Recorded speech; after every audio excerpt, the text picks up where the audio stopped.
Conexão Sagres. Seja muito bem-vindo, muito bem-vinda a mais uma edição do Conexão Sagres. Hoje comigo, Rubens Salomão, com um tema extremamente interessante, importante, principalmente aqui nesse ano, né? O primeiro ano em que nós tivemos não um Dia do Índio, mas devidamente o Dia dos Povos Indígenas e, mais do que isso, o mês dos povos indígenas, dia 19 de abril. E o mês de abril, esse Conexão Sagres quer trazer um pouco sobre a história, as demandas dos povos indígenas aqui em Goiás. E para isso, a gente recebe aqui no estúdio do Sistema Sagres de Comunicação a Eunice Tapuia, que é professora, doutoranda em Direitos Humanos pela Universidade Federal de Goiás. Eunice, muito obrigado pela presença com a gente aqui no Conexão Sagres. Eu agradeço o convite, é um prazer enorme estar aqui hoje.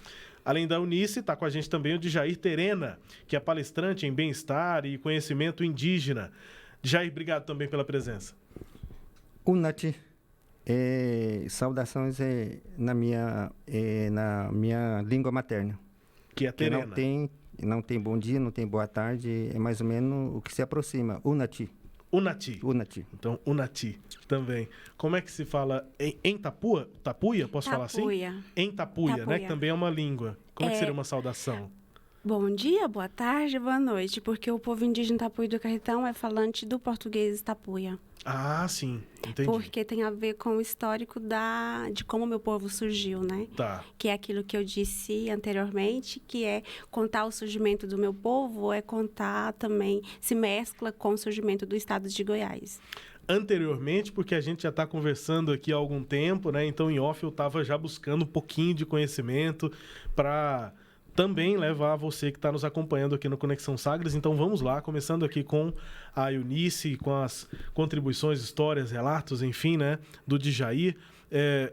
A primeira questão é essa, Eunice. Acho que a gente, nesse mês, né, olha bastante para o ATL, o Acampamento Terra Livre lá em Brasília, as demandas políticas, o Congresso Nacional, o governo federal, enfim. Mas e Goiás, né? A gente tem muito pouco dessa memória indígena para os goianos, né? Para quem nasceu aqui e não sabe que a gente tem uma história relacionada aos povos indígenas. Conta, por favor, por onde você quiser começar, né? Qual que é a história dos povos aqui em Goiás? Então, agora, os povos indígenas no estado de Goiás sempre existiram. E começa com a chegada dos bandeirantes aqui nesse território que hoje se chama estado de Goiás. E então, quando os bandeirantes chegaram aqui, começou esse conflito entre indígenas e não indígenas. E esse território era ocupado por chavantes. Que era um grupo de indígenas macro-G. E os chavantes eram considerados povos muito guerreiros, porque nós temos... É interessante também ressaltar que cada povo indígena ele tem sua cultura, sua língua, seu jeito de ser, de lidar, de enxergar o mundo, de se relacionar consigo e conquistar, né, ao seu redor. Então, o povo chavante é considerado um povo guerreiro, um povo de luta. Também tinha aqui outros povos, como, por exemplo, os Caiapó, os Carajá, que se autodenominam Inã, os Craô. Então, esse território era bastante ocupado por indígenas, os Goiá, os Crixá. E no território que eu vivo, a coroa portuguesa precisava retirar os indígenas porque aconteciam muitos conflitos. Uhum. E era a intenção da coroa que as terras fossem ocupadas pelos brancos. Então, assim, em 1788, foi criado o aldeamento Pedro III. Esse aldeamento Pedro III foi feito originalmente para levar os chavantes que atrapalhavam, segundo eles, os interesses da coroa portuguesa. E aí... para que os funcionários do governo que iam para o aldeamento se sentissem protegidos, foram levados 5.000 chavantes e os Caiapó, que já eram catequizados, né, e já falavam o português. Porque, tradicionalmente, chavantes e Caiapó são povos que guerreavam entre si. Uhum. Então, logo, os Caiapós iriam proteger os funcionários do governo. Então... esses Caiapós já falavam português, já era cristianizado, E aí, lá nesse aldeamento, ficavam esses indígenas que iam para lá, o interesse era que eles deixassem de ser indígena. Para isso, era estimulado o casamento interétnico, com brancos e com os negros. Uhum. E entre os indígenas também. E não eram permitido que se falasse a língua materna, porque estava em vigor aquela lei de Marquês de Pombal, que dizia que o indígena que fosse pego falando a sua língua materna teria a sua língua arrancada. Sim. E então, posteriormente, foram levados para lá também os Carajá. Então, ficou um aldeamento que originalmente era para Chavante, que depois abrigou os Carajá. E entre vários acontecimentos que aconteceram nesse aldeamento, porque houve envenenamento do poço de água, e reduziu drasticamente o número de indígenas. Depois houve o surto de sarampo. Nós agora passamos por um momento do Covid em que as pessoas não entendiam por que os indígenas eram vacinados, estavam no grupo prioritário. Porque nós, os indígenas, não estamos preparados biologicamente para essas doenças que o branco já convive com ela há muito tempo. Então, o sarampo, a catapora, são doenças que nós não temos o sistema imunológico preparado para elas. Então, o sarampo matou muita gente. Uhum. E então, esse povo, que era de 5 mil, que depois passou a 300 pessoas, depois ficou reduzido a 5 pessoas. E, com o passar do tempo, a coroa desinteressou pelo aldeamento, porque ele já não dava lucro, porque esses indígenas eles tinham que trabalhar para o sustento do aldeamento e o restante para a igreja e para a coroa. Uhum. E então, os funcionários foram embora. Ora, se os funcionários foram embora, ficaram os indígenas. Então, os chavantes foram embora para Mato Grosso, né? E se dividiram entre Chavante e Xerente, depois Xerente e Xacriabá. E os Inã também foram, e restou no aldeamento 2 mulheres. Uma dessas mulheres já era a mistura de Chavante com Caiapó, negro e branco. Então, era a miscigenação, porque o intuito era que eles deixassem ser indígena. A outra mulher era a mistura de Caiapó. Então, nós temos 2 matriarcas. Uma Chavante Xerente, uma Chavante Carajá, desculpa, e a outra Caiapó.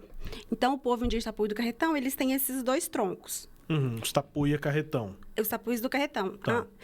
Então, é um povo só, mas esses 2 troncos têm costumes diferentes, porque, originalmente, Chavante é de um povo, Carajá outro povo, Caiapó outro povo.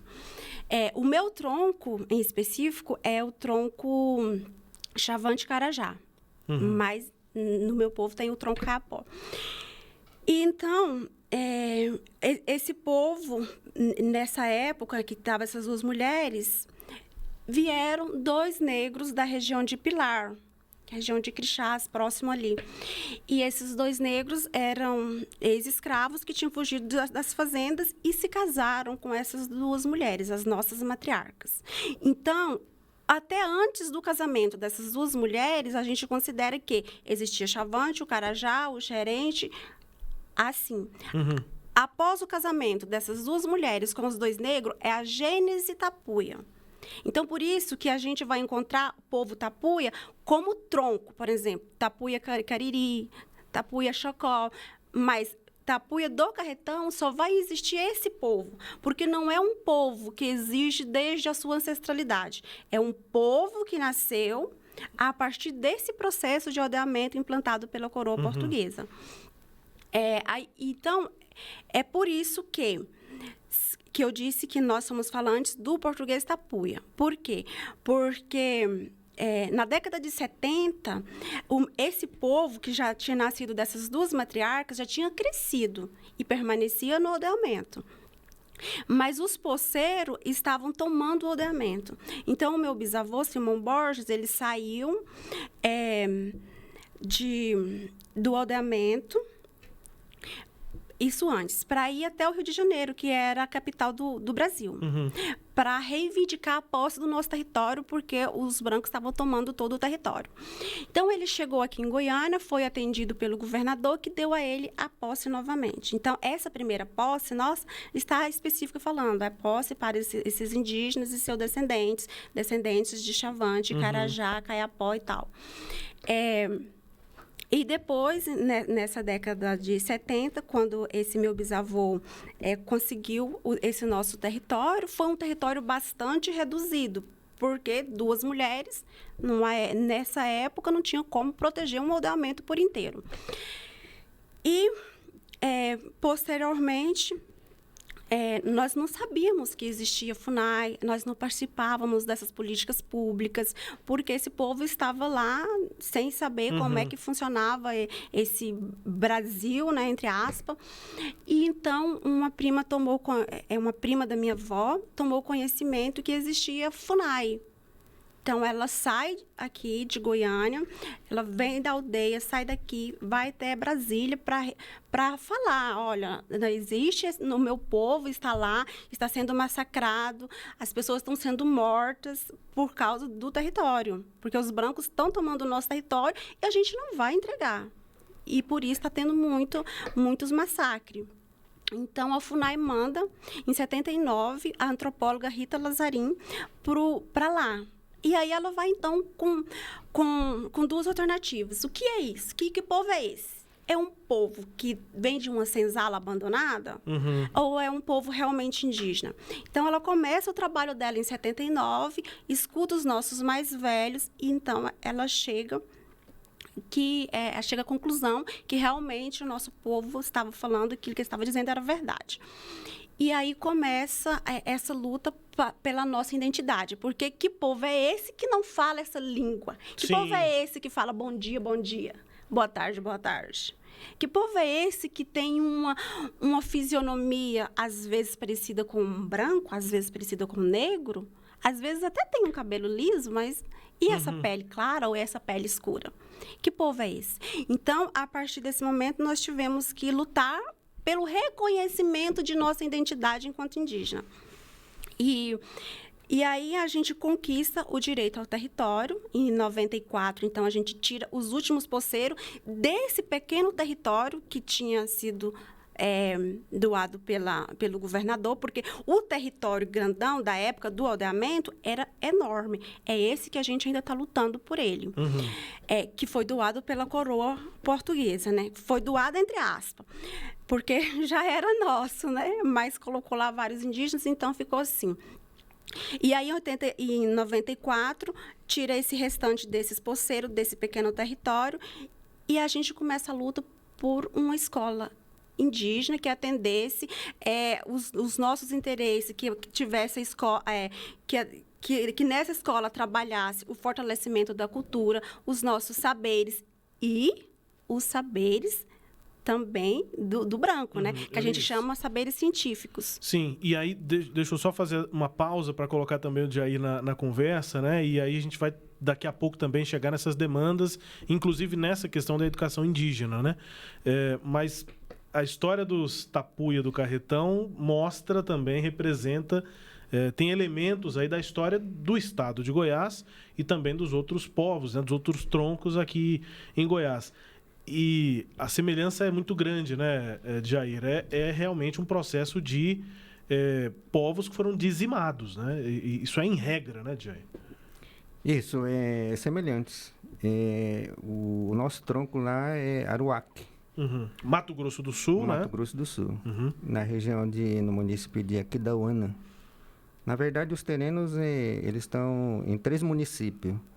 Está no município de Miranda, Aquidauana, e tem muito também Edourados e Cidrolândia, muito migraram agora, que ela tem a frigorífico, né?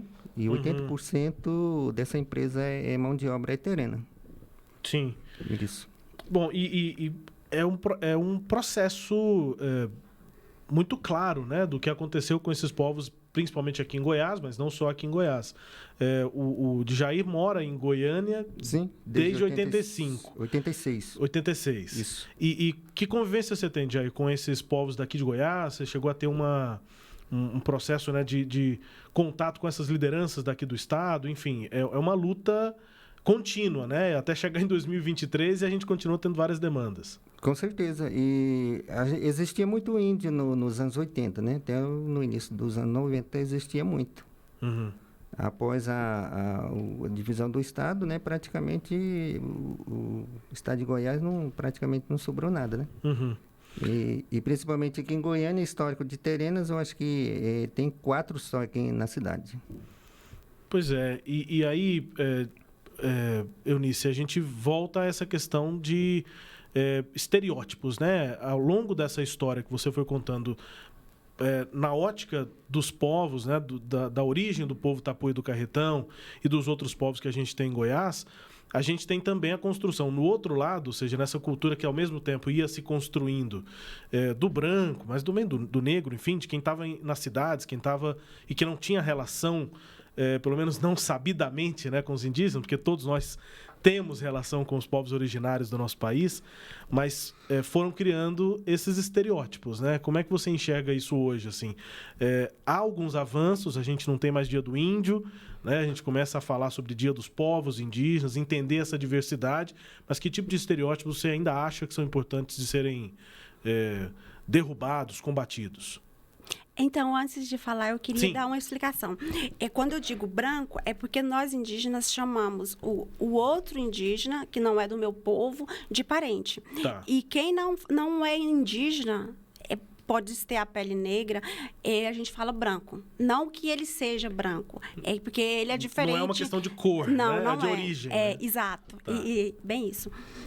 Então, a gente já avançou muito, mas o estado de Goiás, ele só passou a enxergar os indígenas, é por isso que eu queria chegar na escola, e fazer políticas públicas para os povos de Goiás, povos indígenas do estado de Goiás, quando nós passamos a lutar por uma educação escolar indígena.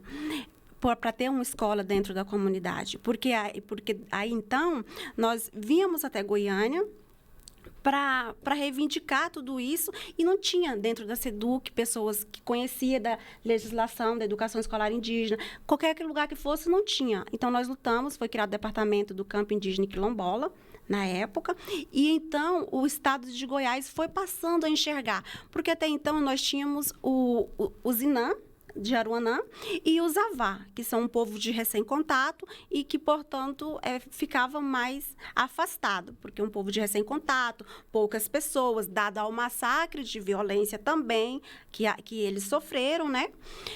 E então, desde então, que foi em 2004, a gente evoluiu bastante, mas nada disso foi de graça, nada disso foi porque o governo foi bonzinho, tudo foi fruto de luta. Porque antes, o meu povo, que é o maior povo indígena do estado de Goiás, a gente não podia sequer dizer que era Tapuia. O maior, qual é o número, assim, mais ou menos? Nós temos aldeados 222 pessoas, 68 famílias. Tá. Mas nós temos muito mais. Nós fizemos um censo para verificar agora, com o Covid, dos indígenas que estavam fora, muito mais morando fora. Então, nós temos indígenas em todo o Brasil e também fora do Brasil. Uhum. Tapuias, né? E então, a gente avançou, a gente conseguiu um curso na UFG, a gente conseguiu a lei de cotas, né? Que a UFG aderisse à lei de cotas, e com isso a gente tem indígenas não só do estado de Goiás, mas agora vem indígenas de todo o Brasil para estudar na UFG, já é um grande avanço. Mas o que acontece? Os indígenas do estado de Goiás sofreram muitas violências, muitas. E aí as pessoas não conhecem ou querem reconhecer que Goiás também é território indígena. Então, os pesquisadores, as pessoas, quando vão tratar sobre a questão indígena, procuram sempre de outro estado. Ou do Amazonas. Eles sofreram tanta violência que a violência não foi só contra eles fisicamente, foi contra a existência deles, né? Como se não existissem indígenas em Goiás. Exato. Né? E esse apagamento é o que a gente está lutando, é o que eu falo, que é um tipo de violência de uma das mais fortes do nosso século, que tirou tudo aquilo, quando fala, vocês perderam a língua? Não, nós não perdemos nossa língua. Nos foi tirada. A gente não perde língua, não. Perderam as características de indígena? Que características de indígena? Porque, como eu disse, os povos indígenas são variados. Tem aquele desde os mais clarinhos até aqueles mais escuros. Então, que característica é essa? Mas as pessoas, como é reproduzido na mídia, esse indígena, cor de cuia, com a pena na cabeça, que inclusive tem povos indígenas que sequer usa cocá, né? Então, as pessoas querem cobrar dos indígenas do nosso estado que eles também sejam assim. E se a gente não tem isso, é porque nos foi tirado.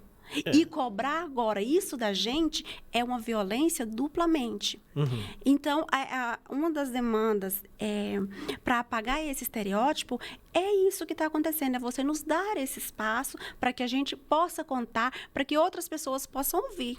Diga, Jair, você ia fazer alguma observação? Fazer o adendo aqui, né, em relação à conquista, né? E principalmente a cota. Tá. Foi o povo parecia que começou com as cotas, que reivindicou, né? E mais adiante, nos anos 80, foi atendida. Então, essa luta nossa não foi assim, de graça, vamos dizer. Não foi. Sem dúvida nenhuma. E sobre esses estereótipos, Jair, que vivência você tem, né? Seja no Mato Grosso, ou seja aqui, enfim, o que você já vivenciou por ser o que é, né? Por ser indígena. Por ser indígena, ele é muito, assim... ainda hoje, né? Ele muito discriminado o índio, né? É difícil falar isso, mas é a realidade. Né? Das pessoas terem uma imagem formada sobre você pela forma como você aparenta ser, né? Pela sua imagem, né? Sim, isso. E também a forma como as pessoas, não é só que elas querem que a gente seja, é a forma como ela tem no imaginário de como é o indígena, sabe? Eu, por exemplo, enquanto mulher indígena, a gente sabe que os portugueses chegaram aqui, eles não traziam consigo mulheres. Logo, estrupavam as nossas mulheres, né? Faziam com que as nossas mulheres casassem com eles para gerarem filhos. Então, essa imagem ainda dessa mulher indígena, né? Ainda existe muito. Então, isso é uma coisa, é um preconceito que a gente tem que enfrentar no dia a dia. Eu, por exemplo, pintei em casa. Nós tivemos a festa e eu pintei. Eu saí hoje na cidade e eu me cobri toda. Por quê? Porque se eu andar na rua assim, vai ser muito, muito estranho, entende? Então, Eunice, é porque você tem vergonha? Não, é porque eu preciso me precaver. Eu sou uma mulher e como mulher e como indígena, eu vou sofrer muito mais. Porque como indígena, você é professora, você é artista, você faz o doutorado na Universidade Federal de Goiás, e aí você tem que, né? E assim como o Jair tem que executar seus trabalhos na área de saúde aqui em Goiânia, dar as palestras, enfim. Vocês têm funções e missões para cumprir e o preconceito dos outros, o estereótipo que os outros têm na cabeça, não deveriam impedir ou fazer com que vocês se cobrissem. Mas é essa a questão, é a questão do preconceito, de como eu serei vista, né? Porque aí a gente escuta, você é indígena, então você é do Amazonas? Nunca eu sou de Goiás, se eu sou indígena, eu sou de Goiás. Como assim você é indígena, você é bonita? Como se indígena não pudesse ser bonita. Essas coisas, pode ser que as pessoas não tenham em mente na hora, mas ainda continuam nos machucando. Ou, você é indígena? Que legal, a minha avó também era, ela foi pegando laço. Exatamente. Sim, mesmo? E como é que você se sente sabendo que é filho de uma mulher que foi estrupada a vida toda? Sabe? Quem fala isso não pensou sobre, mas a gente precisa começar a falar sobre para que as pessoas entendam, porque é muito normal aqui no estado de Goiás você escutar isso. A minha avó foi pega no laço. Eu já ouvi isso de muitas pessoas. E a gente escuta constantemente. E aí, você já pensou que a sua avó foi tirada do meio do povo dela, que ela nunca mais viu o pai, que ela nunca mais viu a mãe, ninguém da família, que ela teve que deixar toda a alimentação dela, a cultura, tudo, para viver conforme o outro queria que ela vivesse? Ela foi estrupada a vida toda, teve que gerar filhos de quem ela nem gostava, nem conhecia. Como é que é isso? Então, são coisas que a gente precisa analisar, refletir, pensar, para que os nossos filhos tenham uma outra mentalidade e possam enxergar os indígenas também como irmão. A sociedade brasileira é nascida de europeus, de negros e de indígena. Logo, se eu tiver um preconceito contra essa indígena que está aí andando na cidade pintada, vou ter contra mim também, porque a minha bisavó também era indígena. E o entendimento de que somos irmãos, mas que há uma dívida, né? Há aí uma história de violência que tem que ser levada em conta, ela tem que ser considerada. A gente já foi trazendo para esses estereótipos, os preconceitos e as demandas, os desafios, né, que não são dos indígenas, acho que é o contrário, né? A sociedade brasileira precisa entender esses desafios e entender também parte dessa história para conseguir se enxergar como também participante, né, de tudo que aconteceu, de Jair. Despertar o indígena em você, né? Exatamente, que a coisa muitas vezes está perto, mas a gente nunca nem imaginou. Tem exemplos disso aqui em Goiânia, né? Aqui em Goiânia. Que exemplos? São vários exemplos, né? São várias versões, né? Na verdade, né? Mas tem uma versão que eu acho que aproxima, né? A história do Guanabara, que eu acho que a maioria conhece, né? É um bairro hoje, mas se conta que Guanabara antes era uma aldeia. Uhum. Era uma aldeia e foi sendo dizimado os habitantes dessa aldeia, né? Uhum. E outra coisa também que se tem a história que aqui nós temos um condomínio que chama Aldeia do Vale, né? Sim, primeiro condomínio fechado de Goiânia. Primeiro condomínio pessoal fechado. bem rico que mora lá. Os cascalhados, como diz, né? Exatamente. Então, a história conta que a Aldeia do Vale nada mais do que era um cemitério indígena. É um vale, né? Fisicamente ali tem morros ali em volta, enfim, as casas são construídas ali naqueles morros, mas tem um vale. E aí os indígenas dessa mesma região de Guanabara enterravam seus mortos ali. Não por coincidência, o condomínio chama-se inclusive Aldeia, né? Aldeia do Vale. Pois é, isso é muito próximo da gente, né? Tá aqui em Goiânia e um bairro bastante conhecido, né? O Guanabara, para quem quer comprar sofá, o Guanabara é sempre uma opção. O pessoal nem sabe, não tem a ideia da origem desses lugares, né? Isso aproxima, né, Eunice? Sem dúvida. Essas histórias mostram pra gente que esse preconceito, a falta de conhecimento, às vezes tem que despertar, né, para as pessoas que os indígenas fazem parte da nossa história. E isso nos traz uma reflexão. Eu estava participando da Semana dos Povos Indígenas na PUC e uma parenta de Minas Gerais que vive na cidade, ela estava falando do quanto ela sofre por estar morando na cidade, porque as pessoas dizem, volta para o seu território, cidade não é lugar de índio. E que a gente nem fala índio, né? Nós não somos índios, somos indígenas. E aí, volta para aquilo. O Brasil inteiro é território indígena. Fora isso, a Constituição Federal, ela garante o direito de ir e vir. E qualquer lugar que o meu pezinho pousar, e o meu espírito também, é território indígena, porque os nossos ancestrais estavam por todo esse Brasil, né? Uhum. E aí, o que o parente disse agora é a prova disso. Não é? Na nossa região é muito encontrado vestígio, né? Seja de potes, de cachimbos, de cerâmica, artefatos, muitas coisas que remetem a outros povos que não esses que foram colocados lá.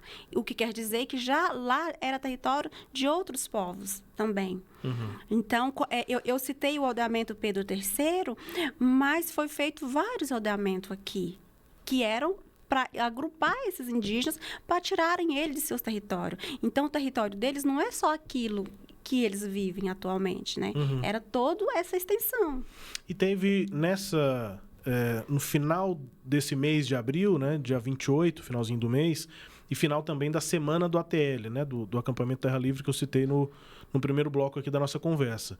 Nesse último dia, o presidente Lula assinou um decreto com mais demarcações que não aconteciam ao longo dos 4 anos do governo anterior, Já tivemos algumas no início do ano, acho que em janeiro, algumas que já estavam prontas para serem assinadas foram, e agora também mais assinaturas. E uma delas aqui em Goiás, terra do povo avacanoeiro. O povo avacanoeiro também é uma outra história que representa isso, né? O povo quase deixou de existir, né, Eunice? Exato. E o que representa essa terra agora? Enfim, essa assinatura, né? Uma simples assinatura.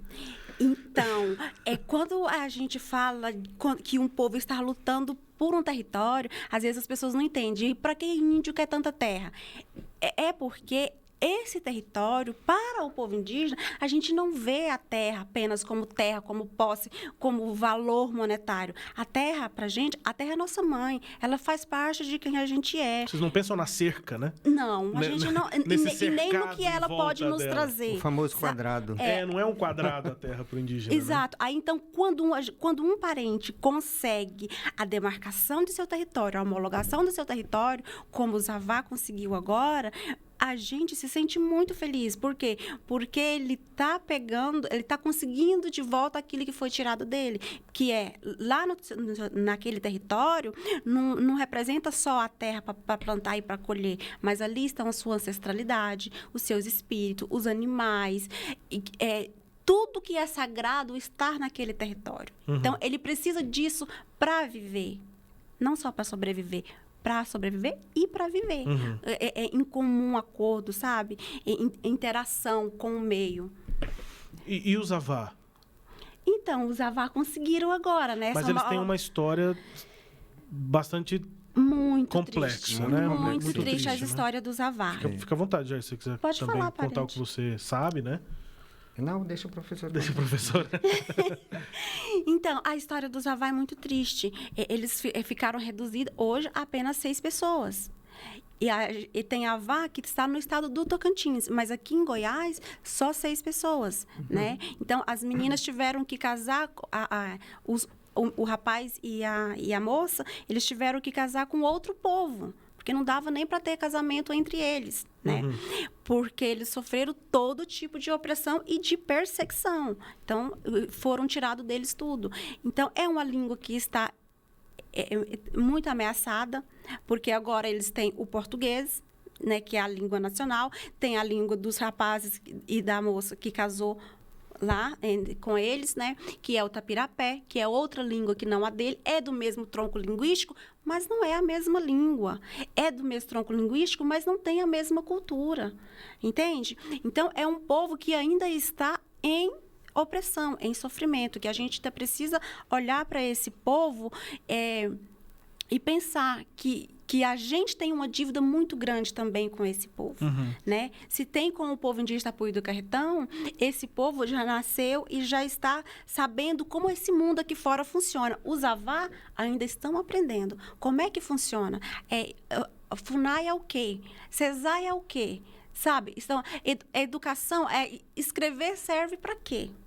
É um povo que ainda está aprendendo como é que isso aqui funciona. Então, a gente precisa ainda ter essa sensibilidade com esse povo. Eles foram reduzidos a 6 pessoas, não é por causa da grande violência que a eles foram, né? Que eles sofreram. Por muitos anos, né? Por muitos anos. Sistematicamente. E o que é mais incrível, a FUNAI apareceu e esses indígenas não sabiam como chegar até a FUNAI, os indígenas aqui do estado de Goiás. Como eu disse, o meu povo tomou conhecimento porque minha prima casou com um branco, o marido se mudou aqui para Goiânia. Então, ela tomou conhecimento que existia FUNAI.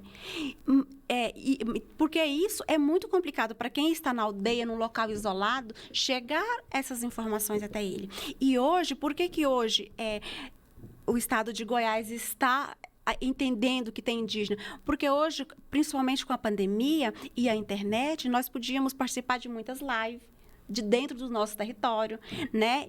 Escrever, eu escrevo muito artigo. É porque eu tenho muito tempo? Não, é porque eu me dedico muito, porque eu quero que as pessoas tomem conhecimento. Então, isso está dando visibilidade, né? Isso que você está fazendo aqui, que a gente poder estar contando, isso faz com que as pessoas atentem. Olha, existem indígenas em Goiás mesmo. Quem são esses povos? Como que eles sobreviveram a todo esse tipo de massacre? Por que ela fala o português? Por que os Zavá estão com a língua ameaçada? Por que eles são só 6 pessoas? Sendo que eram um dos povos mais numerosos do estado de Goiás. Os Avá eram considerados povos guerreiros. E eram muito. Uma população enorme. Uhum. Então, são coisas para a gente pensar. Sem dúvida. E Jair, ficam esses... eu estou falando desafios, mas não são exatamente desafios, não são as demandas, né? São as missões que eu acho que têm que ser cumpridas para aldeias, para demarcação de territórios, mas também para a cidade, né? Para as universidades.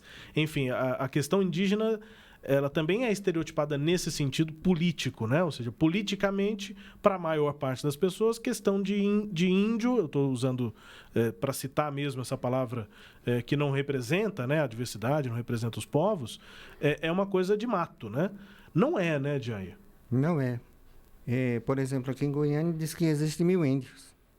Aqui cidade. dentro de Goiânia. Uhum. Mas onde eles estão?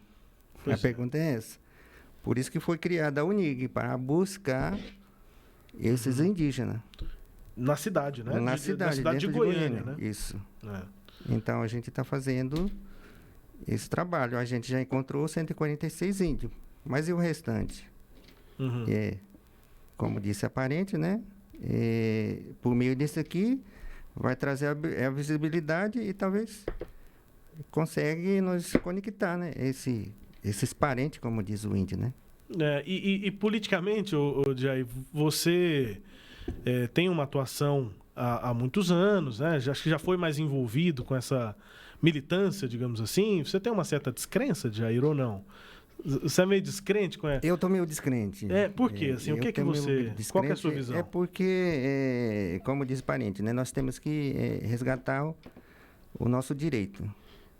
E esse direito, diz a Constituição, principalmente a demarcação de terra, que seria 5 anos após a promulgação da Constituição. Isso, de 88. No entanto, até ontem, como diz, né? Nada foi feito, só na prática, né? Uhum. Porque a questão é prática. Agora, as reuniões acontecem, mas é por isso que me desanimei. Né? Então, estou muito desanimado da questão assim, política, né? Não atual, não do passado, mas é atual e é do passado, política né? ao longo dos anos, né? Ao longo dos anos, isso. Você vê o que não acontece, o que deixa de acontecer e fica descrente. E você, Eunice? Assim, politicamente, o país viveu momentos bem diferentes, né? Sim. Teve impeachment da ex-presidente Dilma, um governo Temer que já olhou menos, digamos assim, para as demarcações. E aí o governo Bolsonaro, 0 demarcações. Inclusive o ex-presidente, se orgulha disso, né? É uma defesa que ele faz. E não só ele, né? Ele fala isso, mas ele representa muita gente, principalmente do setor do agronegócio, que comemora exatamente essa não demarcação. Enfim, aí uma mudança completa, né? De novo, uma mudança de 180 graus na presidência da República, e agora o presidente Lula do PT, que tem uma outra visão, tanto que já demarcou terras. Você tem mais otimismo? Como é que você enxerga essa questão política ou a política indigenista, né? Que é um dos termos aí para isso. Então, como você disse, nós passamos por um grande retrocesso nesse último governo, né? Que ele dizia que ele não ia demarcar 1 centímetro de terra. E agora nós temos um outro governo que é aberto ao diálogo. Mas a gente sabe que é governo, né? É companheiro, está aberto ao diálogo, foi lá no ATL, demarcou o território dos Avá. É um grande avanço? É um grande avanço. Tem um ministério, né? Tem uma indígena na FUNAI, exato, né? Criou um ministério. A gente espera que a FUNAI seja fortalecida, que inclusive haja concurso público, a gente está esperando, e que esse concurso público tenha cota para indígenas, porque não faz sentido nenhum um órgão que trabalha com os indígenas não ter indígenas suficientes lá dentro. Né? Eu na FUNAI, aqui de Goiás, faz um tempo já que eu não vou em pautas da FUNAI, que é como a gente aqui no jornalismo chama, né? Uhum. Quando tem um evento, o pessoal chama a imprensa, a gente vai. Eu fui em algumas pautas da FUNAI. Não vi nenhum indígena que fosse servidor da FUNAI. Exato. Os indígenas estavam sempre acompanhando a pauta como eu, da imprensa. Estava lá meio de curioso para saber o que estava acontecendo. É sobre isso. Então o que a gente tem em mente? Eu sou natural guerreira, porque eu sou a filha primogênita de ambas as famílias, da família materna como paterna. Então, eu sei que a luta não para. Mas são tempos de esperança. São tempos melhores do que o anterior. Só que a luta não pode parar, porque é governo e nós... ainda não estamos totalmente dentro desse governo. A gente tem, no Legislativo, a gente tem uma deputada, a gente tem a presidente da FUNAI, a gente tem agora a secretaria. Só que nós estamos falando de Goiás. E Goiás? Cadê a secretaria? Nós estamos lutando para a criação da secretaria estadual. O que o governo fez? Deu a gerência. E colocou um indígena. A gente quer um indígena, que esses indígenas ocupem esses lugares, que sejam indígenas do nosso estado. Porque, como eu disse, os povos de Goiás, eles passaram por muito massacre. Então, a gente tem desde um povo indígena que nasceu da junção de vários povos, até povo indígena de recém-contato. Então, é necessário que seja indígena do nosso estado ocupando esses cargos. E precisa estar em todas as instâncias, na educação, na saúde, em todas as instâncias. A luta não termina, né, Jair? Assim, primeiro você exige... Bom, primeiro você exige não morrer, né? Na verdade é isso. Primeiro você exige existir. Mas depois você exige que um cargo exista e depois que o cargo, para essa pauta, seja ocupado exatamente por indígenas. Enfim, a luta continua, Jair. A luta continua. Apesar da descrença que pode vir, né? Acho que é natural, né? É natural ter alguma descrença. Mas... fase da vida, né? Faz parte, né? Faz parte da vida. Gente, faz parte da vida. Fica à vontade, Jair, diga. Sim. Eu já ia agradecer, porque o nosso tempo já está terminando, mas eu falei para vocês fora do ar antes, né? A intenção é a gente manter esse espaço aberto. Obrigado pela deferência, viu, Eunice, quando você agradece pelo espaço que a gente está abrindo, mas é a nossa missão, a intenção do Conexão Sagres, que é esse espaço aqui, mas do Sistema Sagres de Comunicação, é exatamente abrir espaço para esses debates, e o espaço vai continuar aberto. Eu, inclusive, quero voltar, nós aqui queremos voltar a falar sobre isso, especificamente sobre a educação indígena. E aí a gente volta a abrir aqui a conversa sobre isso. Jair, obrigado aqui pela sua presença, pelos relatos, pela sua emoção também. Agradeço. E até uma próxima. Terena, obrigado. Obrigado. Eunice, obrigado também pela sua presença. A Eunice tirou um tempo da agenda dela, que faz doutorado, que um monte de missões aí que ela cumpre, e volta para a aldeia, né? Ela também fica na aldeia, vem para Goiânia. Então, obrigado pelo tempo aqui e até uma próxima, Eunice. Até uma próxima. Gratidão.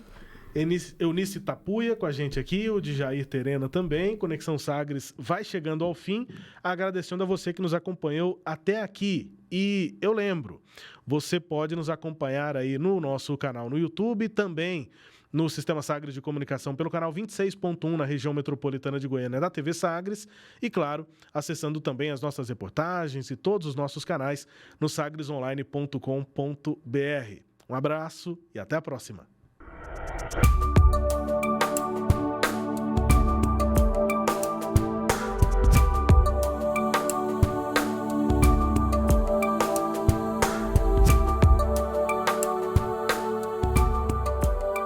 Conexão Sagres.